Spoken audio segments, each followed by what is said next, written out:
I have a lot of heroes coming up to speak today, I have to tell you.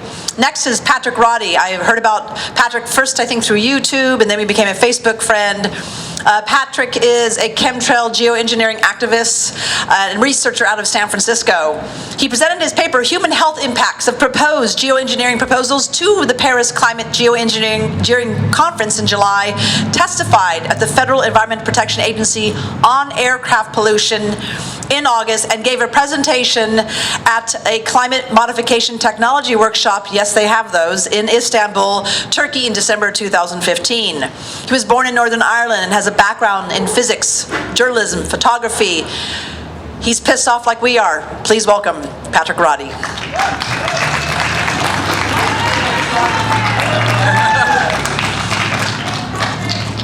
Yay, thank you everyone for coming out here. This is how we're going to win this thing, is people talking to people. We can't rely on these guys, we can't rely on the press, we can't rely on people who call themselves scientists.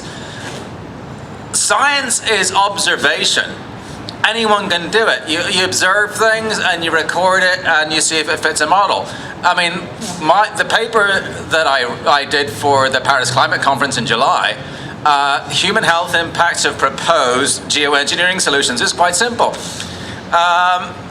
The geoengineers in public will only talk about sulfur dioxide, but in their own papers they say, yeah, sulfates don't really work, you got to use aluminum and barium instead. So all I did was just just Google barium toxicity, for example. Less than 1 gram will kill an adult human. These guys are talking about spraying 500 million tons of this stuff in our skies. And again, back to my paper, all I did was then look up the CDC statistics of the things that these elements can cause, like pulmonary arrest and Alzheimer's, and these have all gone way up. If you're going to remember one fact of all of the things that I've said today, remember this one. Respiratory failure overtook stroke to become the 3rd leading cause of death in 2011. Number 3, overtaking stroke, because stroke was always in the top 3. What's changed? We've got better emissions on cars. Our factories have moved to China. They've got they got like the scrubbers on power plants. So we should have cleaner air. Why are people dying from respiratory failure if it isn't for this stuff? It's war. I mean, the people of Dresden, when they were firebombed, they could see the bombs coming down and, you know, the fires going up and people, like hundreds of thousands of people dying. They could see that with their own eyes. And they could hear, when they hear the planes, they'd run for cover. I'm not suggesting we run for cover, but we should see this as devastating as what happened in Dresden, because if you extrapolate those numbers, those are just US statistics. There's 7 billion people on the planet. How many people are dying premature deaths from what they're breathing in? It's war, and only one side knows it's going on.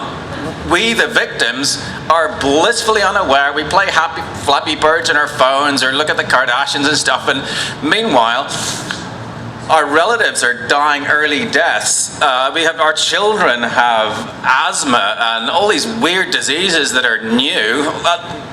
Lord knows what they're spraying, but we do know it's at the very least aluminum and barium. And I'm not going to get into a debate, oh, is it happening or not? It's going on. Anybody who is presented with the evidence and who says, oh, I don't believe it, that's just oh, that's a condensation trail, I'll tell them, yeah, so what's in condensing too? There's stuff getting sprayed. What is this stuff? Do something about it. If they don't stand up and say, hey, this is wrong, I'm going to do something about it, they are collaborators, complicit, accessories to murder, treason, and we're in it for the species. This is a battle against humanity, and the people funding this stuff have been all in on depopulation from the get-go.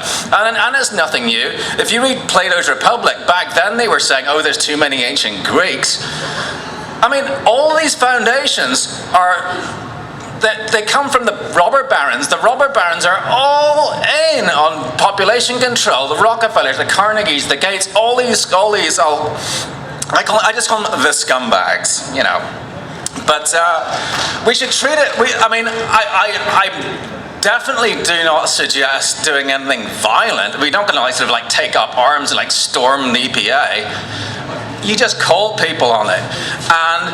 But before we're going to have the massive power that we really need, we have to raise awareness. Right now, if you talk to someone at random, have you heard of GMOs? Vast majority will have heard of them, and those who have heard of them will, given a choice, avoid them. We are not at that level with geoengineering yet, not by a long shot. I mean, the amount of people who know about it has increased. I mean, maybe perhaps doubling each year, but doubling from a small number. We need to have this on everybody's minds, and without that massive pressure, we're not going to push back. There have been, I mean, you think, well, okay, little me, what can I do? Because the planes are way up there, nobody knows, oh, woe is me. The people who first started finding GMOs were in the same boat. They were called called all kinds of names. Oh, you're a paranoid conspiracy, whatever. But now you got chains like Trader Joe's who are trying to get rid of all GMOs. I mean, there's Hungary's trying to kick them out.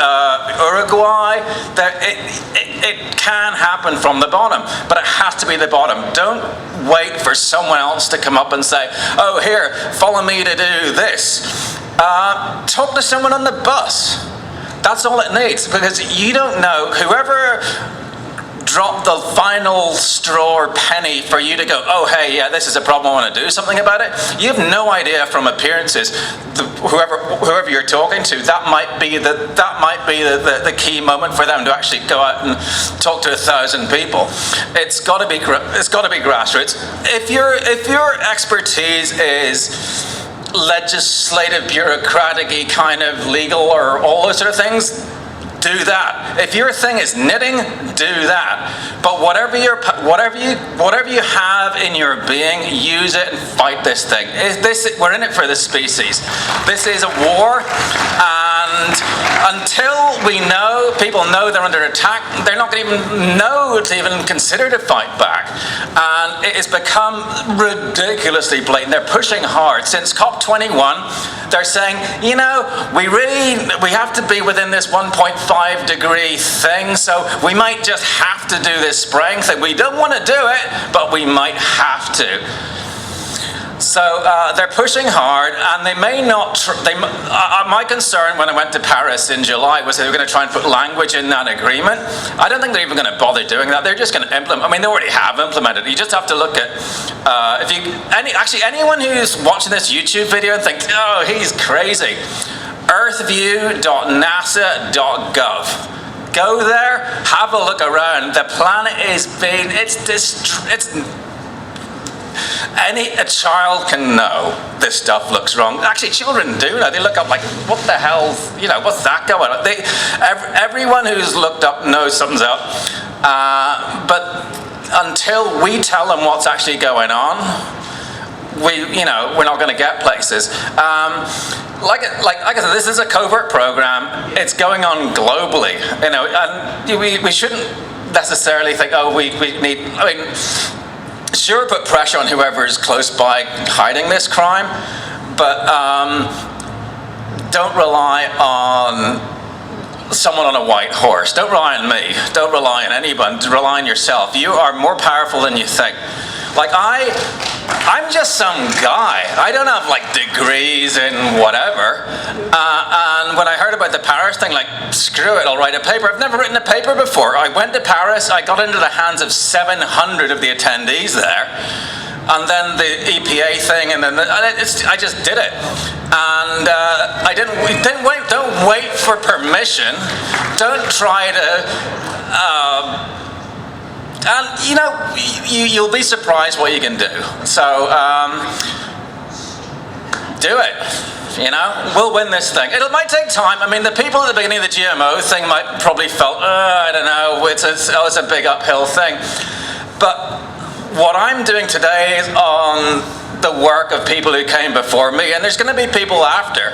And it's like, if you think of humanity like an ecosystem, we have a predator class, predator, prey, parasite, host. We've always had them. We always will have them. So that's not going to change. But anytime you have a disease, an immune system kicks in and like flushes out or like tamps down the bad stuff. And I see this movement as an immune system for the planet.